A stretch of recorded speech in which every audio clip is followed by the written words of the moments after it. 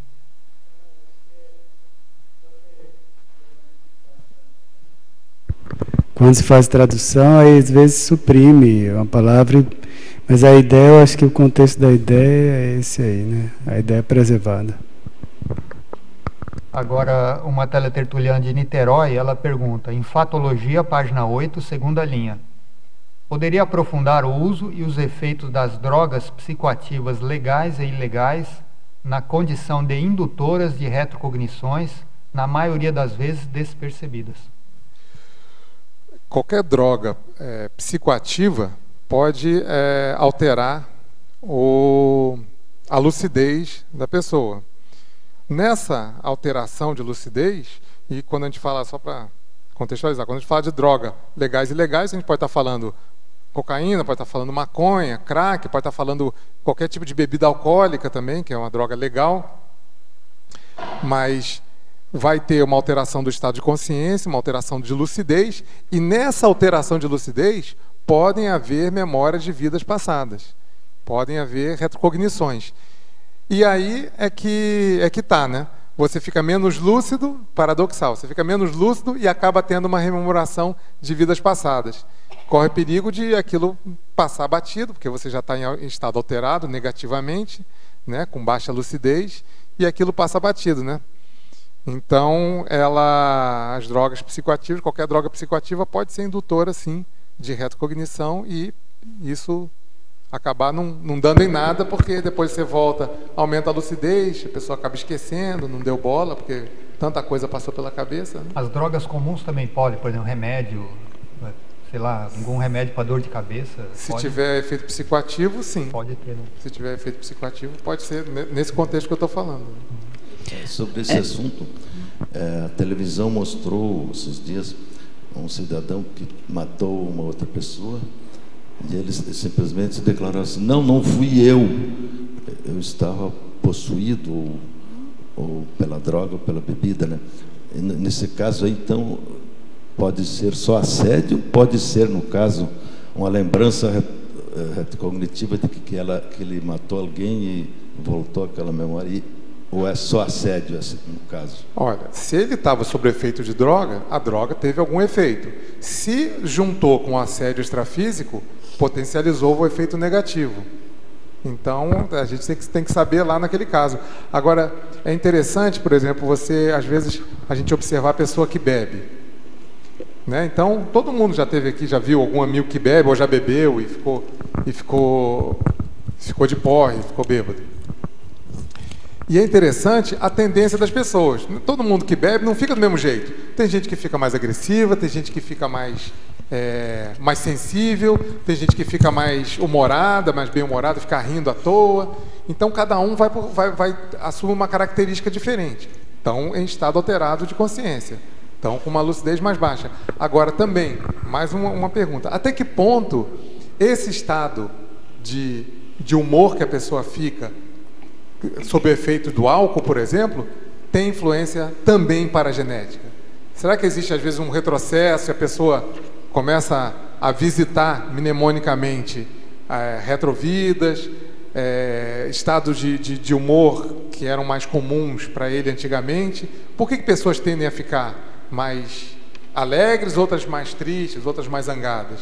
Tem a ver com a repressão atual? Pode ter a ver também com a vida atual. Então a pessoa está muito preocupada, está passando por um momento difícil, aí a pessoa, bebo para relaxar, aí ela se sente melhor. Mas até que ponto isso também não pode ter um tanto de efeito paragenético holomnemônico também nisso. É porque ele dizia, né? Não era eu que... O negócio é saber o percentual, né, de uma coisa e de outra. Voltou normal. Então, tá. Posso? Então, João Paulo, parabéns pelo verbete. Na página 8, fatologia, você coloca ali as retrocognições, na primeira linha, né? As retrocognições interpretadas como sonhos. E depois, mais abaixo, você coloca os sonhos recorrentes, podendo ser memória de vidas passadas. Uma das formas de você saber se o seu sonho foi uma retrocognição mesmo, seria ele ser recorrente ou não? Como que a pessoa pode interpretar essas retrocognições sem ser um sonho? Bom, eu acho que o sonho recorrente, a gente sempre tem que dar bastante atenção para sonho recorrente. E agora, um sonho que não seja recorrente pode ser muito bem uma retrocognição. Eu coloco de novo aqui, eu chamo a atenção na página 10 para a holomnemônica, que eu coloco também esse exemplo aqui, em alguns dos itens aqui. No item 9, recorrência, o sonho recorrente. Eu acho que a gente tem que tomar sempre bastante cuidado, dar bastante atenção para o sonho recorrente. Um fator, sabe, Sandra, que eu acho que é importante a gente considerar é o estado emocional que a gente fica depois do sonho, né? Então, muitas vezes no sonho eu estou falando, aquilo foi um sonho, pode ter sido um sonho, não foi uma projeção, um sonho, mas vem a imagem de uma pessoa e aquilo me gera fraternidade, ou aquilo me gera desconforto, ou aquilo aquela expressão da pessoa me gera ansiedade. Se é uma imagem que eu não reconheço aquela imagem visualmente, não acho na minha memória mais imediata aquela fisionomia, mas me gera alguma coisa emocionalmente, então é bom a gente dar atenção para aquilo, porque se existe emoção, existe algum tipo de informação no nosso banco de dados, por mais que a gente não reconheça de primeira, né? Mas é interessante isso, é bem interessante. Tanto para o recorrente quanto para o sonho único ali, se existe emoção, é bom prestar atenção. Então vamos continuar agora, uma pergunta aqui de Francisco Beltrão mesmo, aqui mesmo no Paraná. Então, em Fatologia, página 8, quinta linha de baixo para cima, poderia exemplificar sobre os medos infundados na condição a imagem, acho que na condição, não, aqui tá meio, os medos infundados na condição, eu vou ler como está escrito aqui, infundados na condição, a imagem aparentemente desconhecida surgindo na tela mental em átimo de retrocognições fóbicas despercebidas. Tem uma menina, aí ela complementa aqui, tem uma menina de 4 anos que vem apresentando sinais de grande fobia com ventos. O que devo observar com mais aí ela pergunta, o que devo observar com mais cautela nas manifestações da minha filha para não banalizar? É interessante justamente essas retrocognições e fobias na infância. Os pais prestarem bastante atenção nisso, porque na infância a consciência ali que está ressomada há pouco tempo, então está tudo mais novo, ela não tá tão fixada intrafisicamente quanto a pessoa mais velha, o adulto. Então, as lembranças ainda são mais recorrentes. A gente tem um curso na Consecutivos, que a professora Rita Savaia ela ministra, que é Retrocognições da Infância.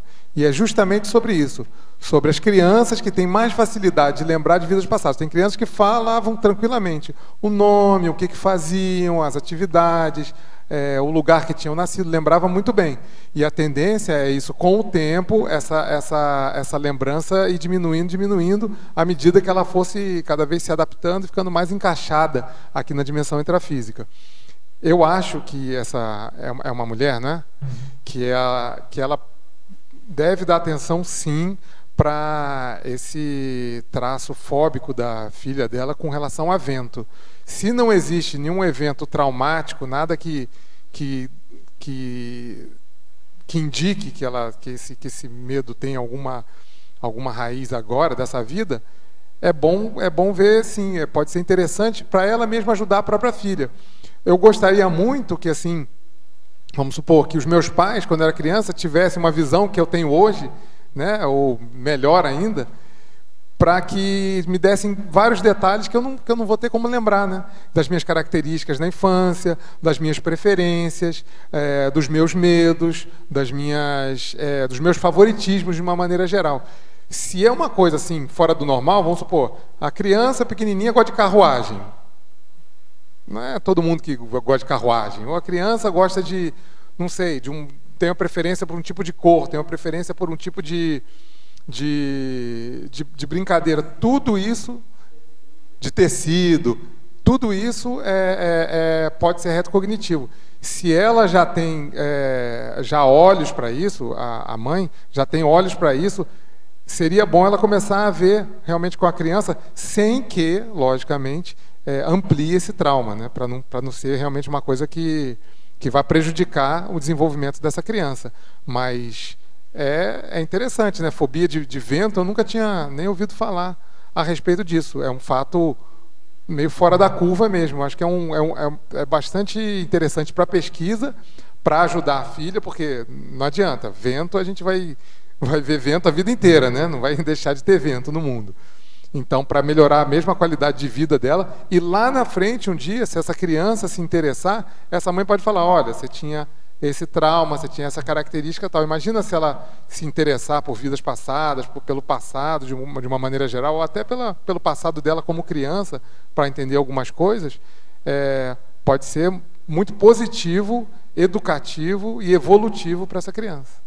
A gente pode até pensar em algumas hipóteses, né? Por exemplo, ela pode ter sofrido um acidente num tufão, ou morreu, dessomou num tufão. É hipótese, né?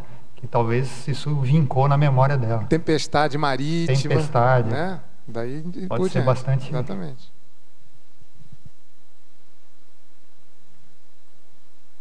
E pelo verbete, aqui na página 8, para a fatologia,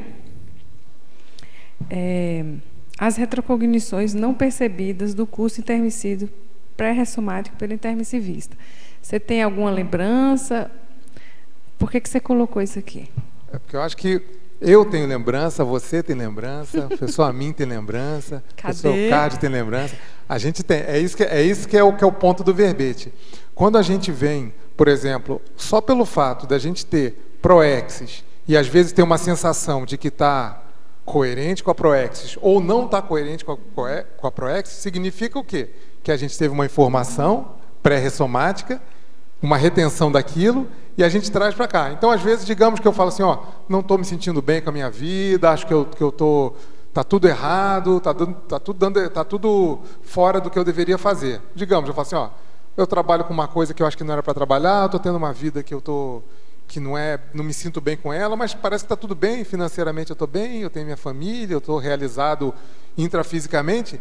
Isso já é um indício de que você sabe dentro de você, pela sua memória mesmo, pela sua paramemória, de que tinha alguma coisa, uma outra coisa para ser feita que você não está fazendo.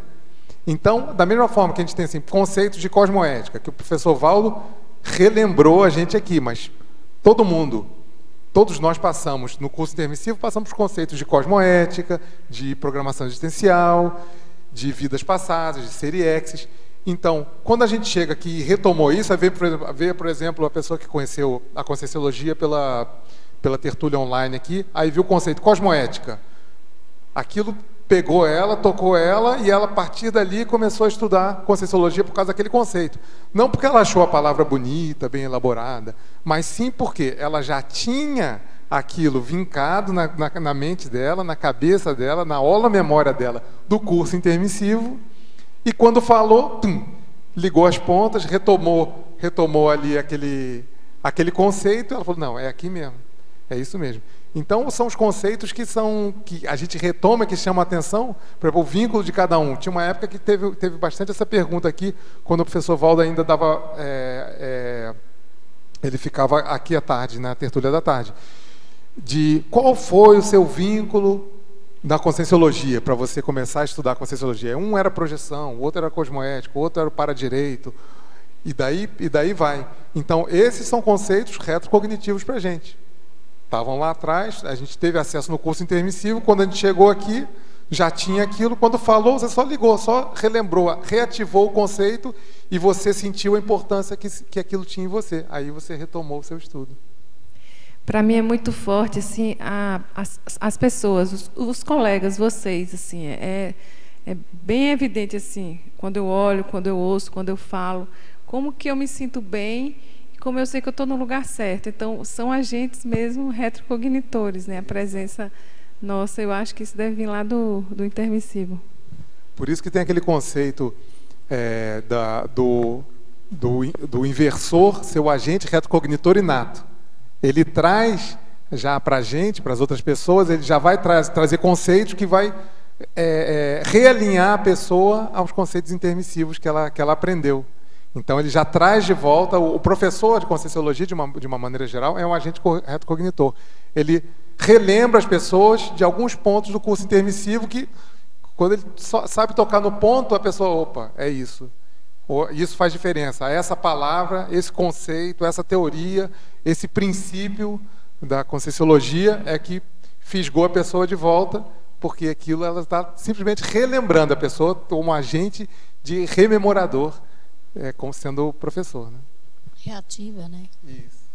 João, na página 8, Fatologia, a 9ª linha, você podia explicar e também dar um exemplo, se possível, as músicas antigas funcionando como gatilhos retrocognitivos? A música antiga é um grande gatilho. Eu que gosto de música e trabalhei com música há muito tempo, eu sei bem disso. Posso até dar um exemplo meu, dou até mais de um. Por exemplo, aquelas músicas... nessa minha existência, eu não tenho nem nada muito evidente com termos da minha genealogia, com relação aos meus os indícios de proexis com relação ao Oriente Médio. Mas, se eu escuto aquelas músicas bem monótonas, de instrumentos assim bem do Oriente Médio, aquelas músicas antigas, que parecem uns mantras, aquilo ali quase que me hipnotiza. Outra coisa, eu toquei bateria a maior parte da minha vida. E alguns tipos de batidas, alguns tipos de compassos de bateria, de percussivos de uma maneira geral, também aquilo é retrocognitivo. Aquilo pode até alterar, me levar a um estado alterado de consciência. É possível. Você tinha a sensação, não é isso? Não, isso para mim já é retrocognitivo, mas eu não tive assim especificamente. Eu nunca tive isso. A música que me levou a uma retrocognição assim, é isso que eu queria saber. Aquele filme passando, isso não aconteceu comigo não, mas com muitas pessoas acontece, inclusive no laboratório de retrocognições aqui do CAEC, tem músicas que você pode ouvir lá dentro. É o único dos laboratórios que você pode ouvir música para poder porque isso também acontece comigo, isso. Não com lucidez, mas me traz também assim sensações, né, algumas repercussões também muito fortes, né? Mas eu queria também na página 8, na efetologia, os efeitos das lembranças de vidas passadas nas reciclagens da vida atual. Você poderia explicar e também pudesse dar algum exemplo? Efeitologia. O último efeito. Ah, tá. O último efeito. Os efeitos das lembranças de vidas passadas na reciclagem da vida atual. É a gente lembrar do que a gente fez, no caso, como é para a gente melhorar atualmente, então a gente pode lembrar do que a gente fez, talvez de errado, ou que não foi produtivo, para a gente não entrar em automimese desnecessárias agora. Então, eu lembro da besteira que eu fiz e posso estar já fazendo de novo, às vezes, por uma tendência minha, aí eu já lembro, falo, opa, já errei uma vez com isso no passado, não quero errar de novo, então vou reciclar esse traço para não cair nisso de novo e não levar adiante, talvez para uma próxima vida. Então, mais ou menos a ideia é essa. A gente lembra do que a gente fez de errado, memória é tudo...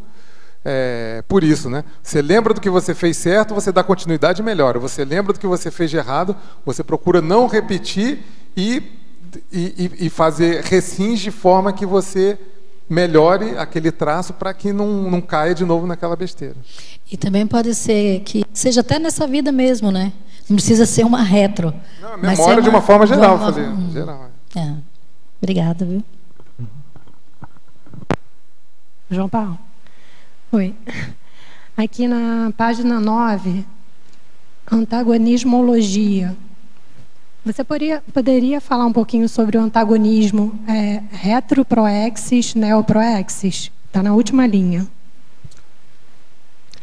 A retroproexis é a proexis do passado. A neoproexis é essa que a gente está vivendo aqui agora. Então é o antagonismo. De uma maneira, é o que a gente estava falando aqui com a Ieda. A gente lembrar da proexis que passou, da vida anterior, como um aprendizado, mas lembrar que o que importa agora é essa. E usar toda a o nosso arcabouço de memória, de experiência dessa vida e das outras para melhorar daqui para frente. Mas tem um antagonismo, é antagônico, né? A gente não pode viver no passado e nessa vida atual. A gente vai ter que sempre estar atualizando. Então, eu considero antagônico, né? A não ser do que a gente tem que a gente começou a desenvolver antes e tem agora e vai melhorar aquilo. Mas a gente tem que tomar cuidado para não ter as repetições desnecessárias. Só dessa maneira. Então, voltando aqui à teletertuliana de Francisco Beltrão, ela, na mesma questão anterior, ela pergunta sobre uma experiência sua. Então, ela fala assim, em Fatologia, página 8, terceira linha de baixo para cima. Poderia expor sua experiência quanto à imagem aparentemente desconhecida surgindo na tela mental em átimo de segundo? Isso acontece bastante comigo. Quanto mais a gente tiver assim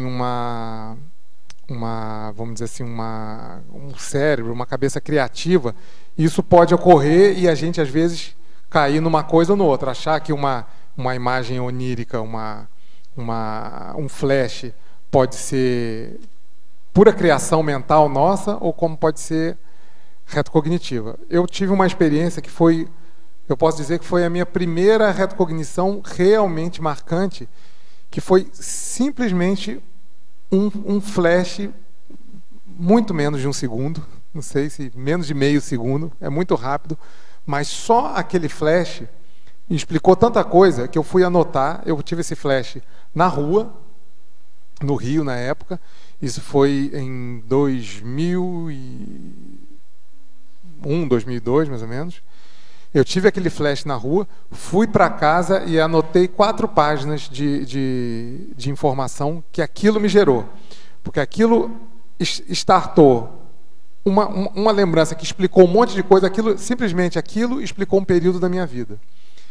E naquela explicação de período da minha vida, eu comecei a puxar outras coisas no derredor daquele corte, daquele recorte que teve da minha vida. Então eu entendi coisas imediatamente anteriores, imediatamente posteriores, e entendi coisas do passado. Ou seja, foi um período que eu tive de trabalho meu, que eu convivi com um grupo de pessoas. Eu entendi com aquele flash o que eu estava fazendo ali, como eu fui parar ali, quando eu saí, por que eu saí daquele contexto, e lembrei das pessoas na minha vida passada, naquele mesmo lugar. Esse foi acachapante. Eu já tive outros flashes que eu não sei dizer se foi simplesmente uma imagem ou se foi retrocognitivo, se foi uma lembrança. Mas esse, assim, eu acho que eu coloquei esse item mesmo por causa disso que aconteceu comigo mesmo. Foi um flash muito curto e puxou um monte de coisa. E não adianta dizer. Para mim eu tive uma certeza íntima tão grande.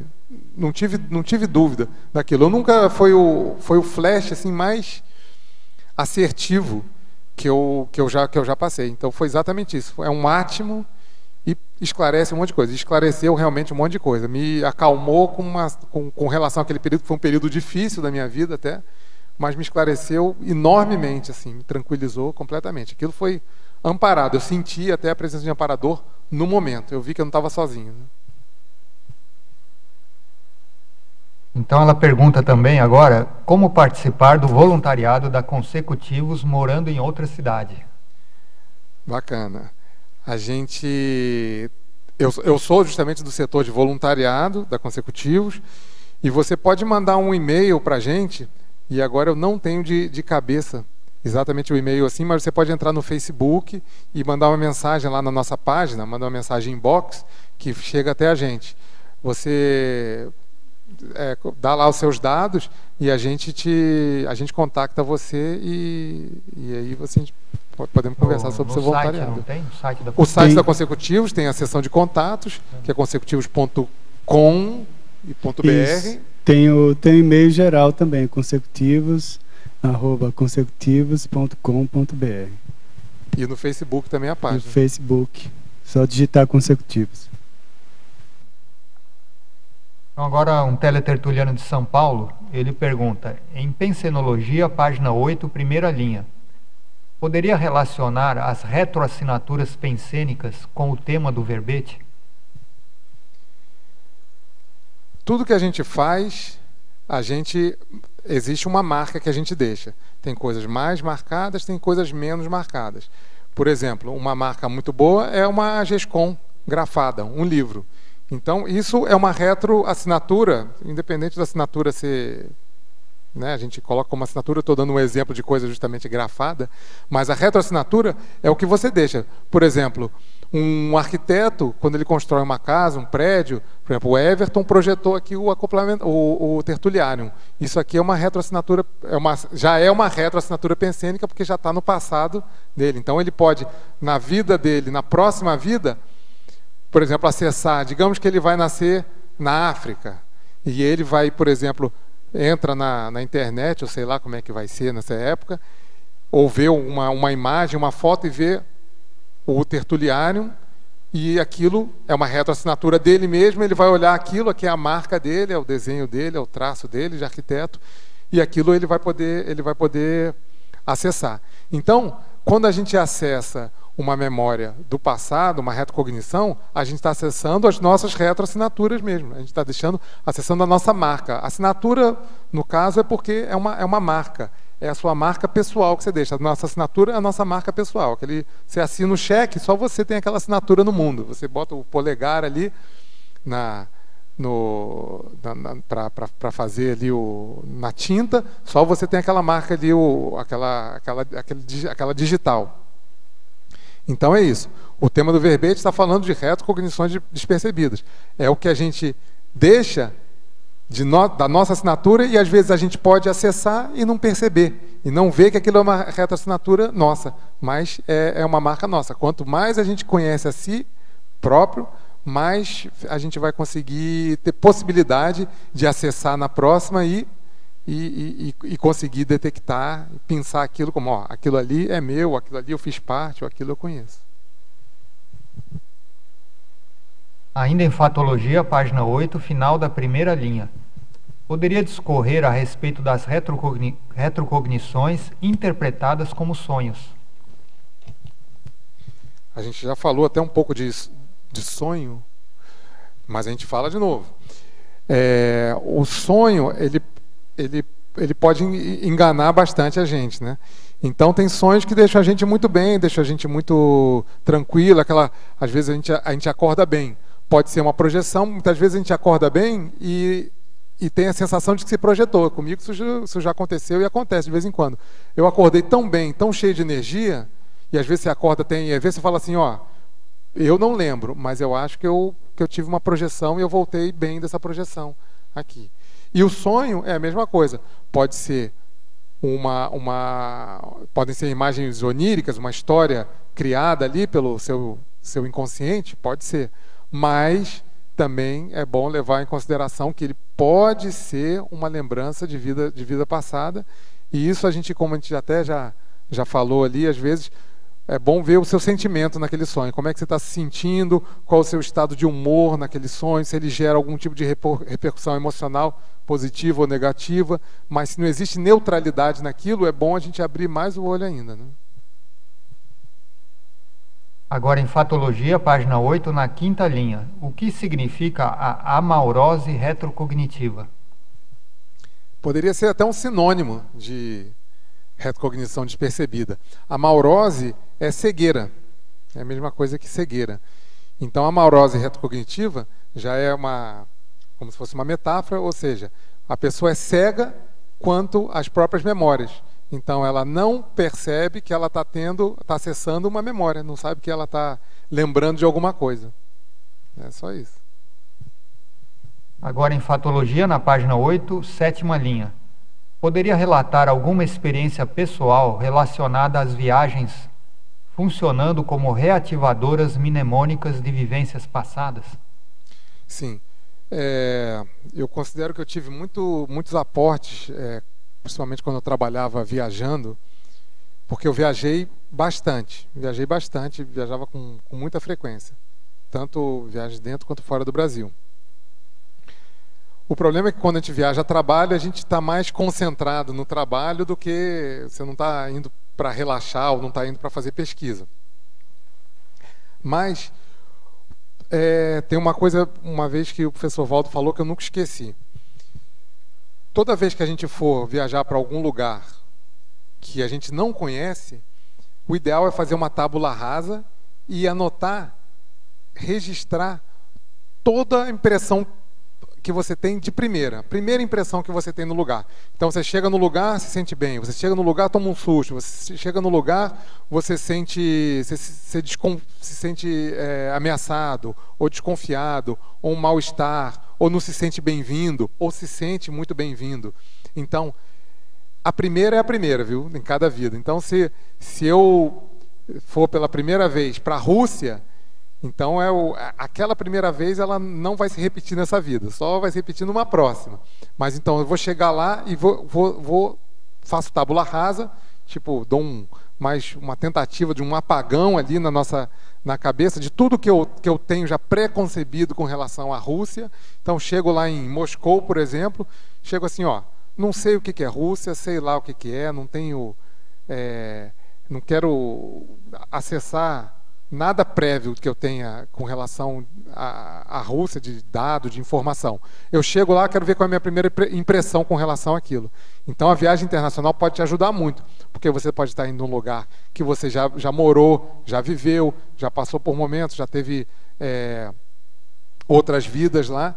Então isso pode ajudar demais. A primeira impressão, tanto com lugares, e agora expandindo até com pessoas, é muito importante. Eu, durante um tempo na minha vida, eu fiquei um pouco relutante quanto a isso. Por quê? Eu tinha, às vezes, impressão de pessoas, e às vezes, se eu não me sentia bem com a pessoa, às vezes eu também, a primeira impressão com a pessoa, eu ficava, não, que besteira, por que conheceu a pessoa agora?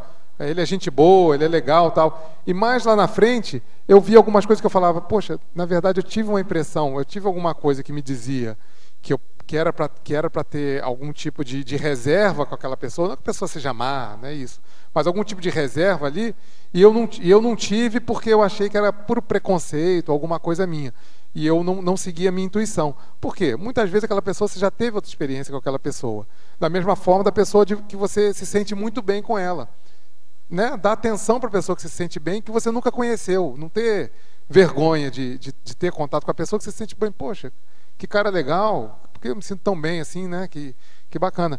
Então isso também essa primeira impressão também é super importante. Pessoas, locais, objetos, coisas novas, uma comida nova, um hábito novo, tudo isso pode ser retrocognitivo e pode te dar pistas, sinais do que você já viveu, do que é familiar para você.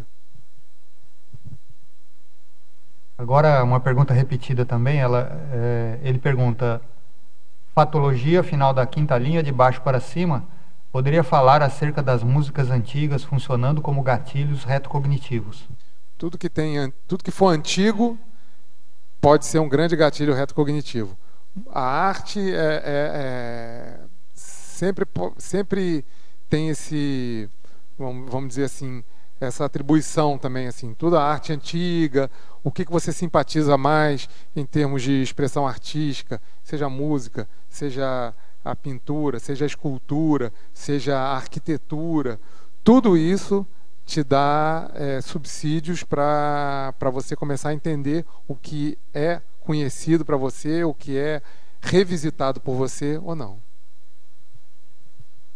Ainda o mesmo teletertuliano de São Paulo, ele pergunta, em parafatologia, página 8, final da 1ª linha, como propiciar a ativação das retrosinapses paracerebrais?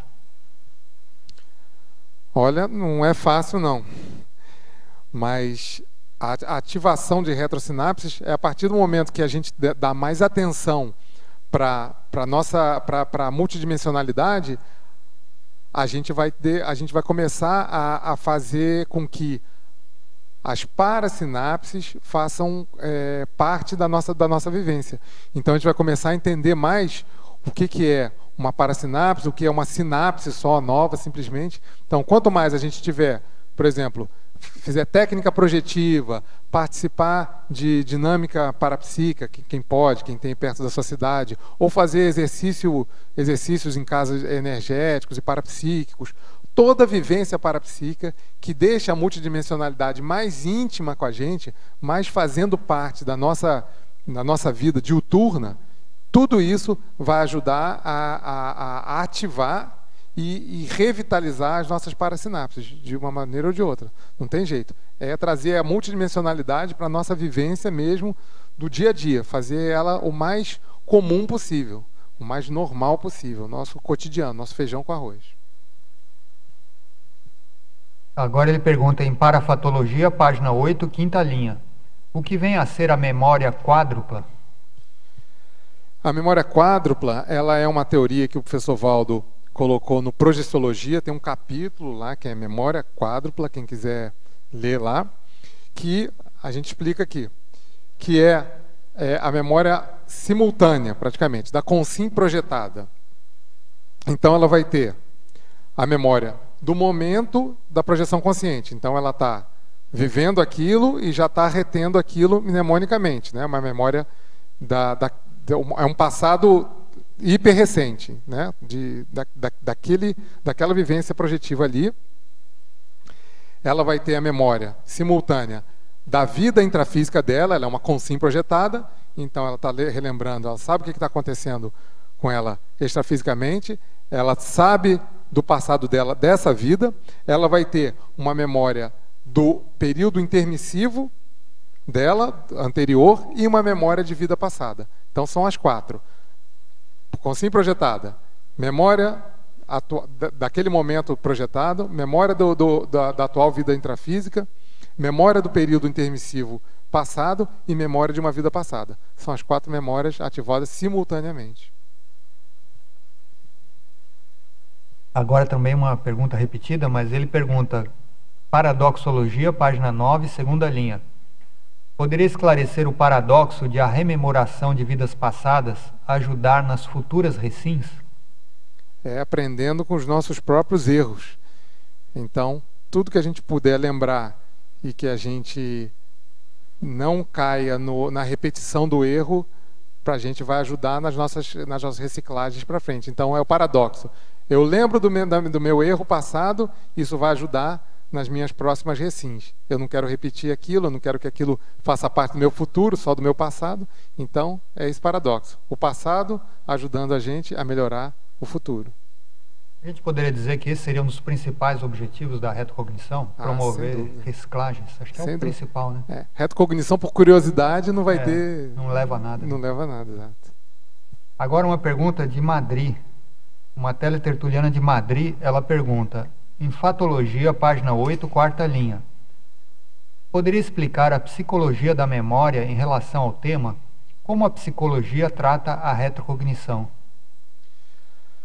A psicologia, puramente, ela é uma ciência eletronótica que não leva em consideração vidas passadas, apesar de terem pessoas que podem atuar em psicologia, mas a pessoa atuar em psicologia e levar isso em consideração, mas a psicologia mesmo, acadêmica, como é aceita pela ciência convencional, ela não admite isso. Mas eu coloquei aqui porque é um fator importante. Existe a psicologia da memória que ela trabalha com 3 elementos, que é a codificação, ou seja, eu tenho um elemento. Se eu estou vendo, eu olho aqui, eu sei que tem um relógio aqui na frente do professor Amin. Por que eu sei que é um relógio? Porque eu já conheço, já é meu conhecido. Eu reconheço ele. Então, toda vez que eu vejo um relógio, eu estou vendo que uma coisa que eu já conheço, então eu sei dizer o que é um relógio. Se me trouxer um objeto que eu não seja novo para mim, aí eu não tenho que reconhecer, eu tenho que simplesmente o que aprender. Então a primeira coisa é a codificação. A segunda é a retenção. Então chegou esse objeto diferente para mim, ou essa palavra diferente para mim, ou esse elemento diferente, esse conceito diferente, e eu tenho que decodificar, tenho que transformar. Então estou vendo pela primeira vez aqui um relógio. O que é um relógio?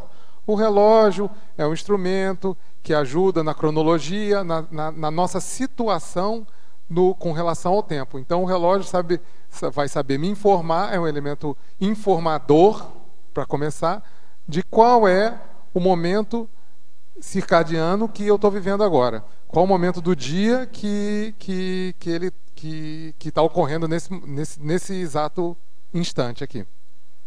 Então, é armazenar e eu entender o que é isso. E a terceira é recuperação. Ou seja, eu já aprendi o que é um relógio. Vi pela primeira vez, aprendi o porquê que ele existe, para que ele serve, o que significa aquilo. E a segunda, o outro elemento é reutilizar. Quando eu olho de novo, eu falo, já sei o que é isso. Isso é um relógio. Eu aprendi que isso é um relógio. Então, a psicologia da memória, ela ajuda a gente no que se refere a esse ciclo, de maneira agora muito mais profunda. Haviam perguntado antes, né, como é que a gente... Alguma coisa com relação ao comportamento, agora eu já não lembro mais. Mas a psicologia da memória também faz aquele negócio do vínculo. Por quê? Eu lembrei, foi uma coisa com aquela coisa que marca a gente, a memória, né?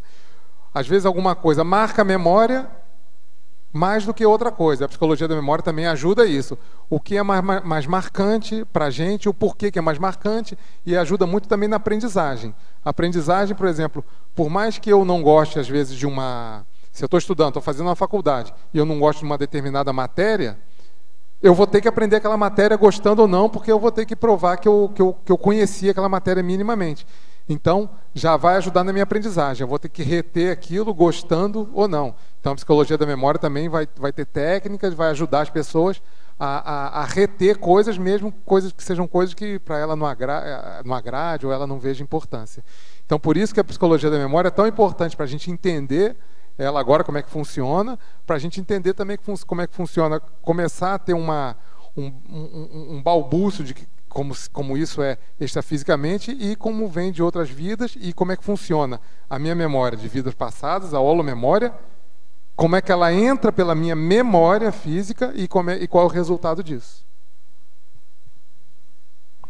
Agora, ela, ainda teletertuliana de Madrid, ela pergunta, em Fatologia, página 8, sexta linha, a facilidade na apreensão de idiomas novos, sendo estes antigas línguas-mãe do passado da consciência, levando-se em conta que as consciências não renasceriam sempre dentro da mesma língua, quer dizer, não renasceriam dentro, acho que bom, podemos deduzir que essas que têm facilidade com idiomas adquiriram no passado boa memória, ou seja, seria um trafora intrínseco aos poliglotas? Bom, sem sombra de dúvida, o poliglota, que ele dá mais atenção à linguagem, porque talvez ele tenha... Pode ser a necessidade, às vezes eu não é o que mais me importa, mas se eu tenho que morar num país de uma língua estranha a mim, eu vou ter que aprender aquela língua. Agora, não há sombra de dúvida, o que eu quis dizer aqui é a facilidade, às vezes, da pessoa com determinada língua maior do que com outras línguas, porque possivelmente ela teve passagem por aquilo, ela já aprendeu, já falou, já domina bem aquilo, então tem passagem na significação, tem facilidade na significação daquilo. Por exemplo, às vezes a gente faz força com uma língua que não é sua, mas você quer ler uma coisa que é muito importante, mas está numa língua estrangeira. E às vezes você consegue compreender aquele conceito sem nem conhecer a língua. Você vai devagarinho, vai tropeçando ali, né, não sabe a pronúncia muito bem, mas você consegue captar o que aquela ideia, o que aquela língua passa para você. Então, o que eu quero dizer é que o poliglotismo vai ajudar a gente a acessar línguas nossas do passado, e as nossas línguas do passado facilitam para que a gente reaprenda a elas mesmas. Em Antagonismologia, página 9, terceira linha. poderia explicar o antagonismo mnemossoma aquecido, mnemossoma adormecido? É a memória ativada, é a memória estimulada, é a memória quente mesmo, com aquela pessoa que não dá importância para a memória, aquela memória que não responde direito, a pessoa que não tem uma memória, não é só ter uma memória boa simplesmente, é a pessoa que não estimula a própria memória. Então existem nas mnemotécnicas mesmo maneiras de você estimular a sua memória. Esse estímulo da memória é que nem musculação, atividade física. Quanto mais você estimula o músculo, ele vai ganhando mais tônus, vai te dando mais vitalidade, vai te dando mais resistência, vai melhorando a sua vida. E a memória é a mesma coisa. Quanto mais a gente estimula a memória, quanto mais a gente faz com que ela funcione, mais ela também vai corresponder a isso. E quando a gente não faz, a memória que está ali sem ser muito usada, a pessoa não liga para isso, tem algum tipo de preguiça mental na hora de estimular a memória, não gosta disso, realmente não vai ter esse retorno. Então eu acho completamente antagônico, né? Agora um teletertuliano da Suíça. Professor João Paulo, ele é da Suíça, mas o nome dele é brasileiro. Professor João Paulo, em Sindromologia, página 9, poderia ampliar a síndrome da dispersão consciencial? Deve estar querendo saber junto com o tema, né? Ok. A dispersão consciencial é quando a gente sai da linha, sai do track, sai do nosso roteiro por alguma coisa secundária. E, dentro desse tema, a retrocognição, como a gente até falou um pouco no começo, hoje em dia a gente tem estímulos demais. Nós, os adultos, ainda conseguem, né, se você tem mais ou menos uma certa autoeducação, você consegue ainda cortar alguns estímulos, não cair em alguns mataburros. Agora a criança é terrível, né? É muito estímulo, desde o que ela come, o que ela vê, o videogame, o tipo de atividade para brincar, tudo pode tirar ela da rota. Então o que acontece? Quando a gente tem uma retrocognição, se a gente tem esse bombardeio de estímulos hoje em dia, é muito fácil a gente desviar. Então você tem uma retrocognição, que é uma coisa sutil, por mais acachapante que seja, a memória ela é uma coisa sutil. Quando vem, se tiver um estímulo, uma coisa que chame mais atenção naquele momento ali, através de um estímulo visual, por exemplo, eu posso estar aqui e ter uma lembrança aqui. Se estourar ali, cair um vidro ali, quebrar alguma coisa, ter um estouro de alguma coisa ali, estourar uma lâmpada que seja, aquilo pode desviar a minha atenção e a memória já foi embora. Eu sempre lembro que, por exemplo, quando a gente tem uma projeção, a gente está deitado e tem uma projeção, quando a gente volta para o corpo, o ideal é que a gente se mexa o menos possível, faça movimentos mais suaves possível, tem ali ao lado da cama caneta e papel e anote com bastante tranquilidade. Por quê? Se eu volto de uma projeção e eu me mexer logo, falar com alguém do lado, ficar empolgado, levantar, beber água antes de anotar, a minha memória, o que aconteceu, aquela retenção de curto prazo já foi embora. Eu vou perder um monte de coisa. Então acontece a mesma coisa nos estímulos. Eu estou tendo uma retrocognição, aquilo ali não está impresso na minha mente, na minha cabeça, ali, na minha memória, no meu cérebro, tão fortemente que um estímulo ali, um susto que eu tome, uma coisa que me chame mais atenção do lado, não me faça esquecer. Então, tem que ter muito cuidado com isso. O ideal é que a gente nem precisasse mexer, né? A gente dava um comando mental e a impressora saísse todo o registro. Né? Então, nesse caso, o despertador não é uma coisa bacana? Não é o ideal. O despertador não é o ideal porque ele na projeção, na rememoração da projeção. No dia a dia mesmo, né? Assim, se acordar todo dia com aquele susto, vai embora tudo. Já que estamos falando em dispersão, aqui na numerologia, você faz uma relação que é quase um crescendo, né, vai desde a desatenção até o aparvalhamento. Poderia detalhar o item por item, destacando as diferenças sutis que existem entre uma e outra? São sinônimos, né? E fazendo um crescendo, exatamente. Então, a desatenção, então, já é a falta de atenção. Se eu não me atentar, que eu posso ter memórias de vidas passadas a qualquer momento, já diminui a minha probabilidade de retenção daquilo, né? Se não faz parte do meu universo, eu não reconheço aquilo, eu não dou importância para isso.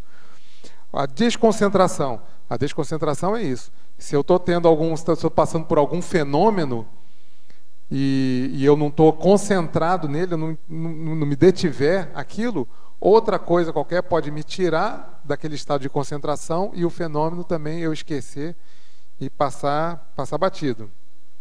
O distraimento também é a falta de atenção, né? Da mesma maneira. Se distrai fácil com qualquer coisa, você não tem uma tendência a ter uma menor retenção do que importa, porque sua atenção fica muito fragmentada em muitas coisas. O despercebimento, que ali acontece e eu não percebi que aconteceu, é a retrocognição despercebida mesmo. A dispersividade, que é isso, a pessoa não conseguir manter um foco, uma coisa só, ou outros estímulos, às vezes pequenos, já tiram ela ali daquele estado de retilíneo ali, vamos dizer assim, de concentração. Obnubilação, que uma coisa,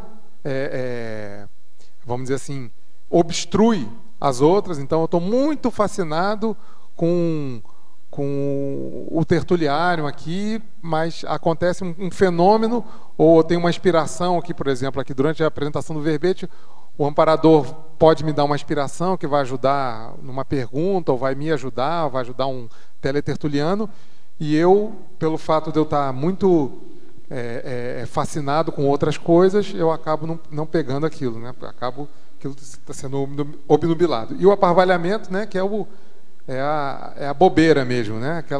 Aquele estado de paspalice, né? A pessoa fica abobalhada e ela não se apercebe das coisas que acontecem ao seu redor. Também com relação ao despercebimento, né? Eu notei que você não usou nenhuma vez o desapercebimento, que é a mesma coisa. Tanto vale uma como a outra. Mas aí foi para manter a unidade. Isso, Tá bom. Semântica, né? Agora também uma pergunta que já foi respondida, mas vamos lá. É uma pergunta de Porto Alegre. Em Tecnologia, página 8, pode falar sobre a mnemotécnica?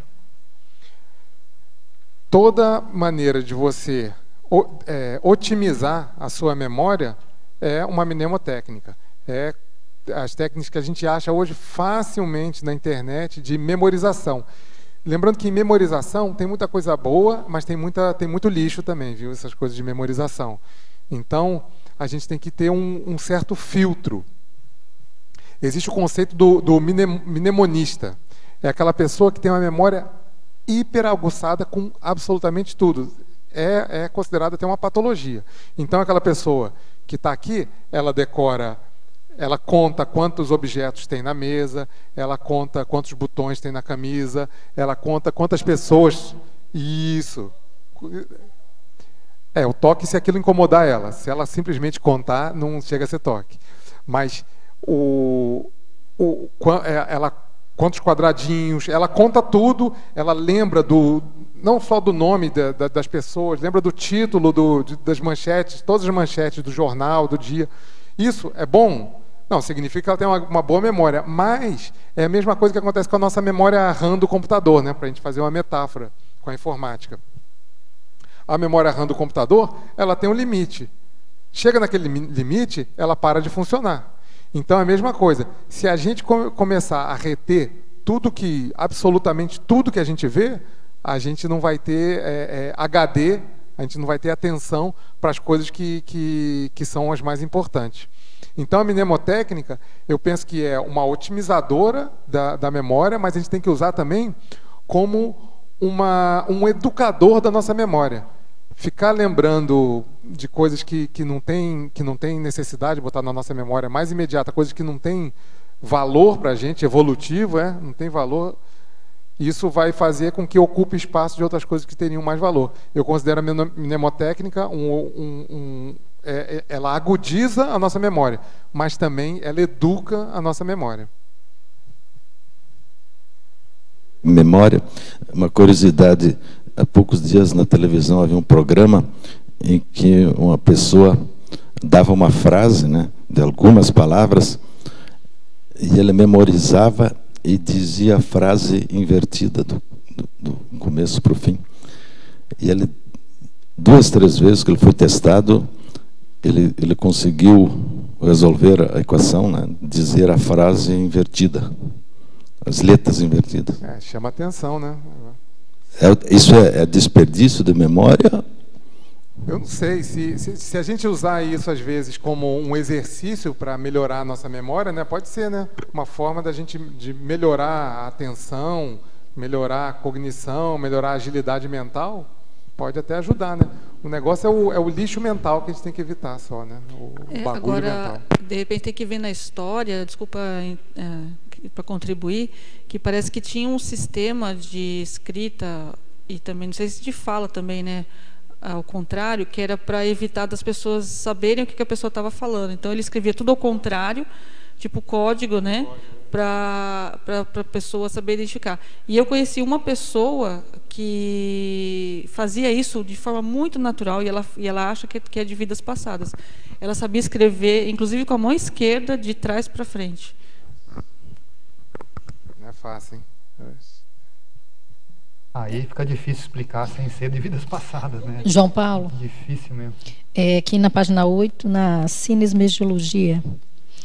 O sinergismo, agudez dos sentidos somáticos, agudez dos atributos mentais, agudez das percepções extrasensoriais.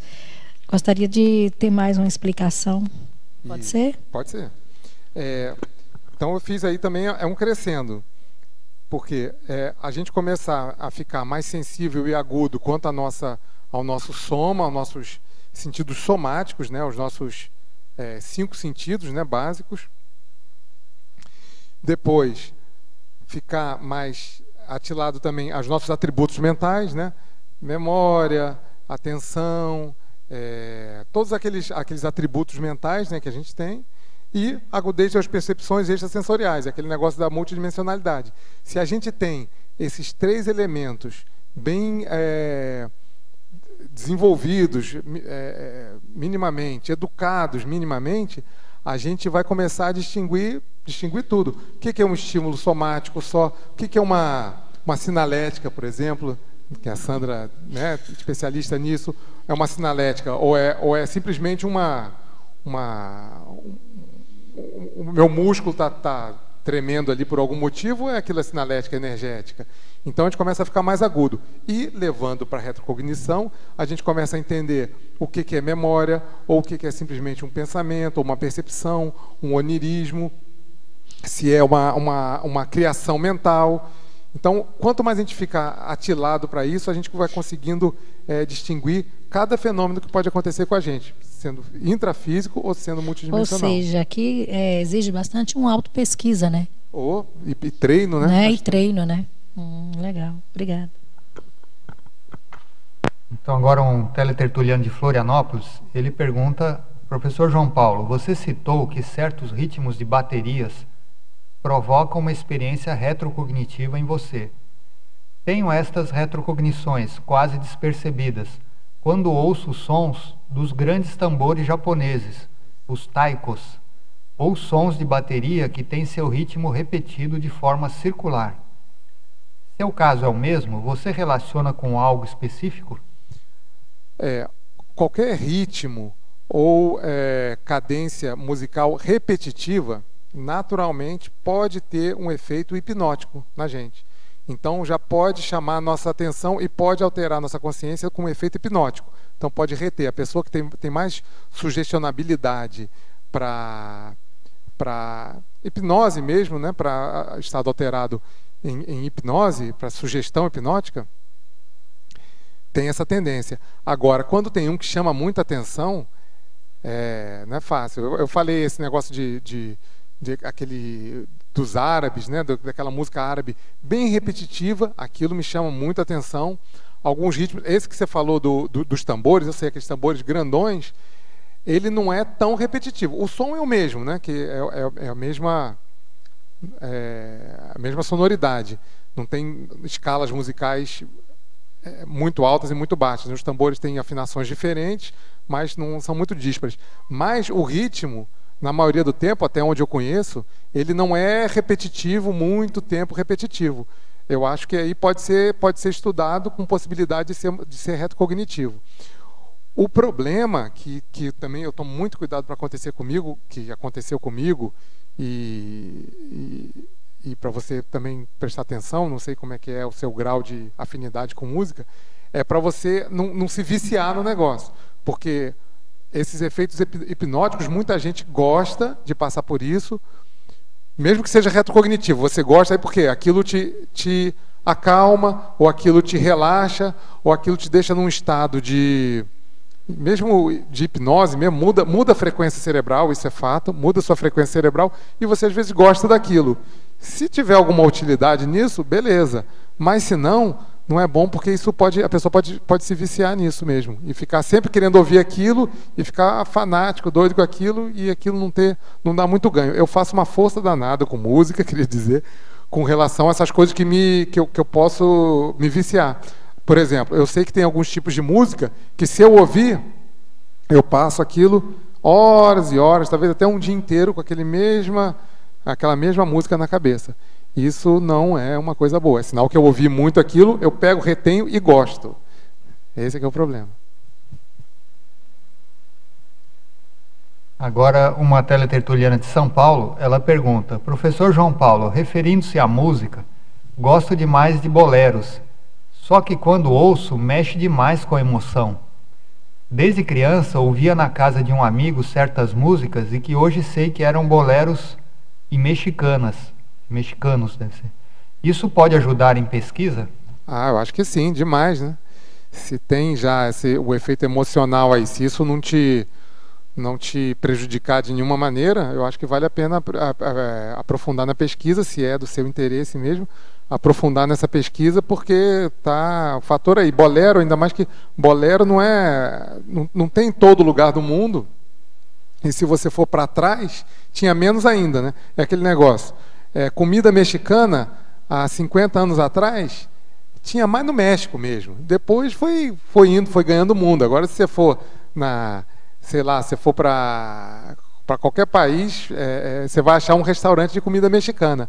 Mas, antigamente, comida mexicana era mais no México mesmo e o próximo ali. Então, a gente seguindo esse mesmo raciocínio com bolero, você vê aonde vem, tem bolero na Argentina, tem bolero, tem no México, aqui mais na América do Sul, né? Vê quais são as raízes disso, onde era mais forte, que aí você pode fazer uma pesquisa retrocognitiva, de retrovidas, bacana, você já tem um bom elemento aí para aprofundar mais ainda nisso.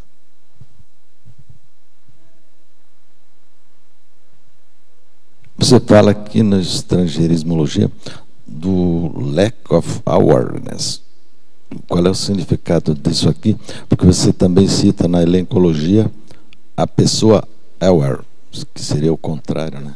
Aware, não sei como é que é. Aware. É memória? Awareness. Tá. Awareness. Pois é, lack of awareness. Awareness é justamente a gente está acordado, né? Você está acordado, de certa forma. Não é bem só acordado. Acordado é awake, né? Desperto no sentido não é da desperticidade permanente total, mas é desperto no sentido da pessoa atilada, atenta. Então, o lack of awareness é aquela fissura, aquele momento, aquele período em que há uma queda, um vácuo, exatamente, um vácuo nessa despertez da pessoa, né? Cai aquilo, então a pessoa tem a rememoração, não percebe que é rememoração e passa batido. Então é a pessoa atenta.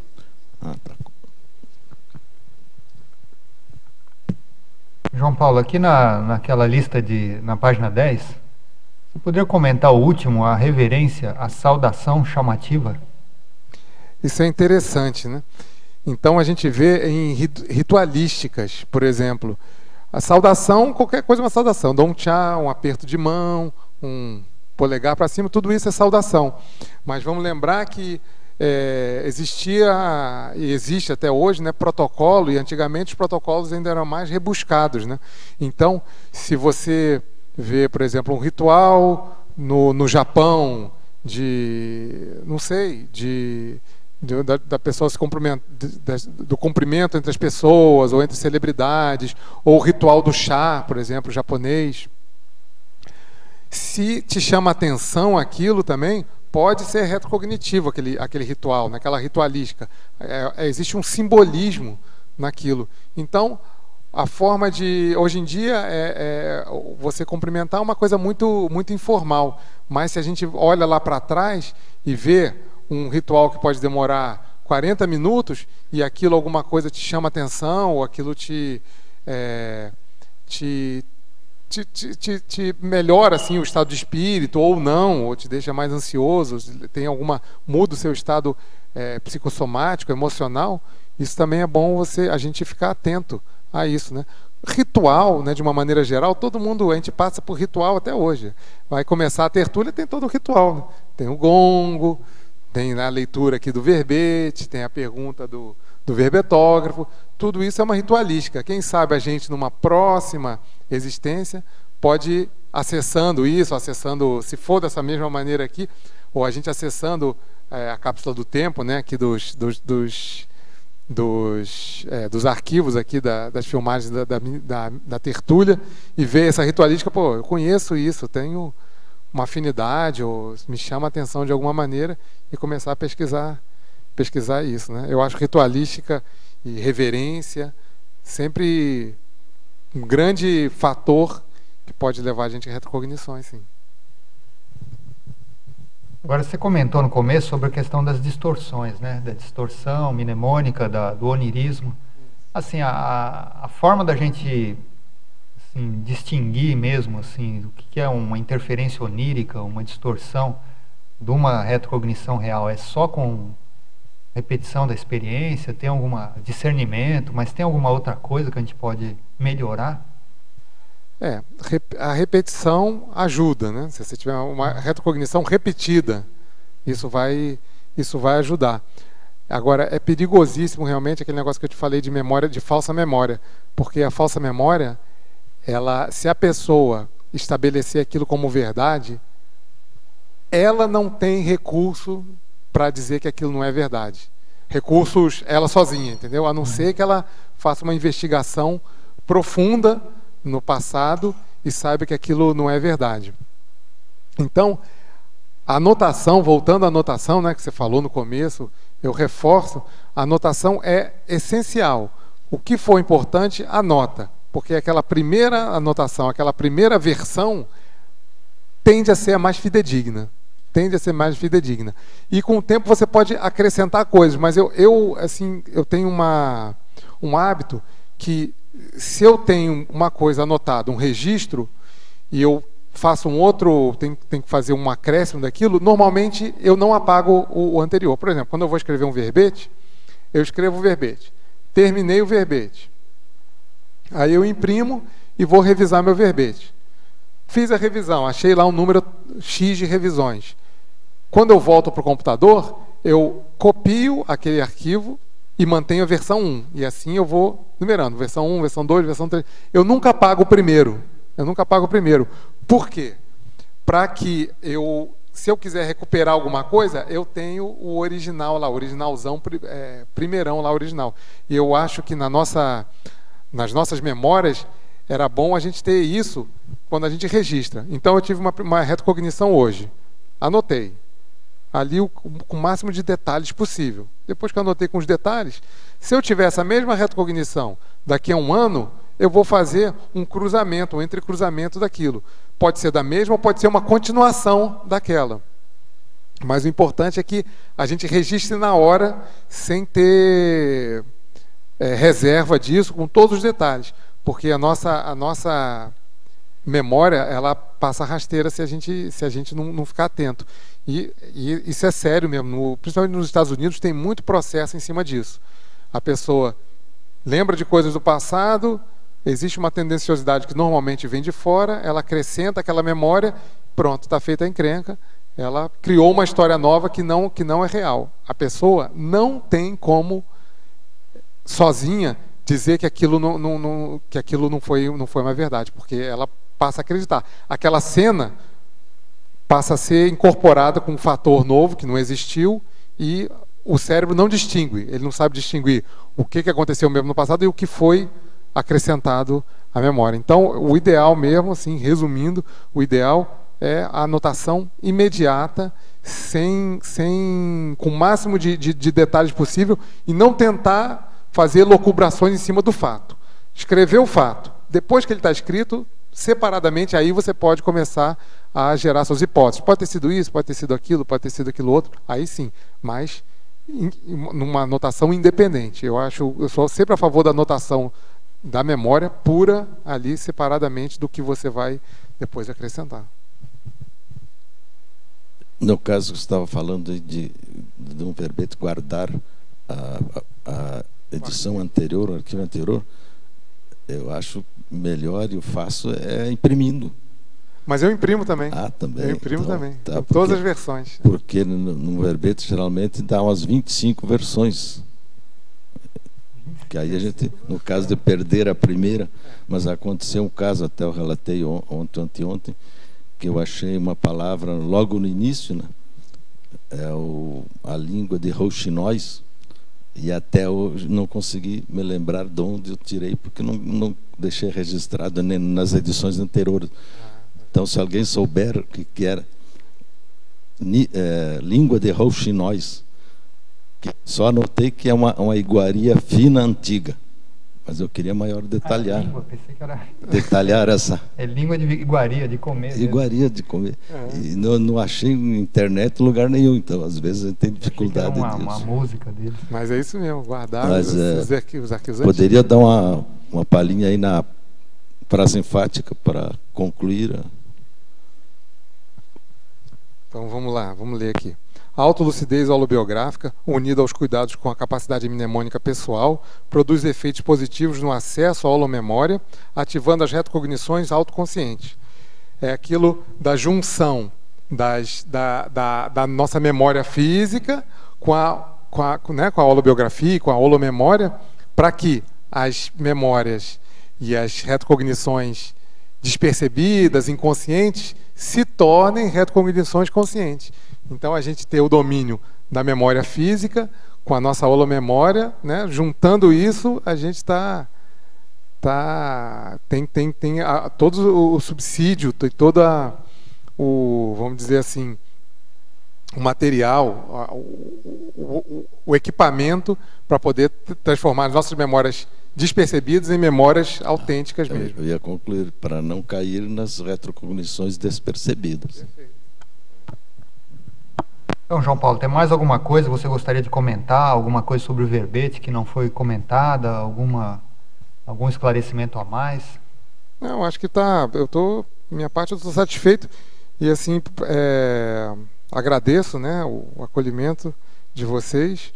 E quem quiser ver aqui, uma parte que eu acho a gente até discutiu, mas quem quiser ler essa parte aqui na página 10 das hipóteses e quiser levantar hipóteses, coisas que a gente deixa para o aprofundamento, né, de quem queira nessa parte da neurologia, da psicologia e da psiquiatria, para a gente poder ter uma visão menos especialista, super especialista da coisa, uma visão mais global das coisas, passando o paradigma consciencial por cima junto à ciência convencional também, né, tirando proveito de tudo.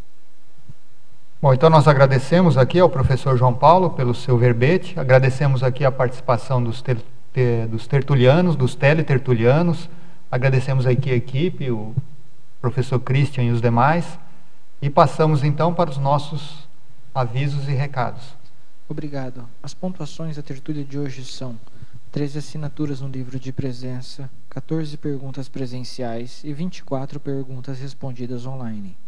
Hoje nós temos 2 recados. A Irmânia com o 3º Congresso dos Intermissivistas e a Isabel com a prova da imagística. Boa tarde a todos. Você já ouviu falar em intermissivista? Então, nós vamos ter aqui em Foz do Iguaçu, no CAEC, o 3º Congresso Internacional dos Intermissivistas. Acontecerá nos dias 10, 11 e 12 de julho. É um assunto bem interessante, né? A gente vai falar sobre curso intermissivo, sobre os intermissivistas.